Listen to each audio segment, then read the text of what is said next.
राहुरी पोटनिवडणुकीत मोठा ट्विस्ट. राधाकृष्ण विखे पाटील प्राजक्त तनपुरे भेट, महायुतीची नवी चाल. पोटनिवडणुकीआधी मोठी सेटिंग, राहुरीत राजकारण तापलं.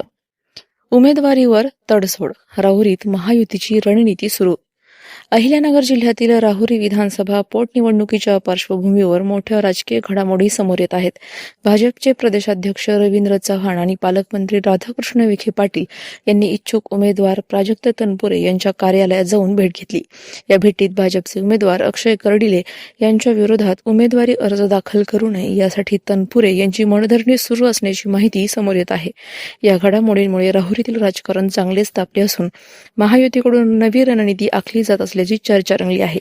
या बैठकीत नेमकं काय ठरलं याकडे सर्वांचं लक्ष लागलं असून येत्या काही तासात राहुरी पोटनिवडणुकीत मोठे राजकीय बदल पाहायला मिळण्याची शक्यता आहे. अधिक माहितीसाठी स्टार इंडिया 1 न्यूज पाहत रहा. चॅनलला सबस्क्राईब करा आणि अशाच अपडेट्ससाठी बेल आयकॉन दाबा.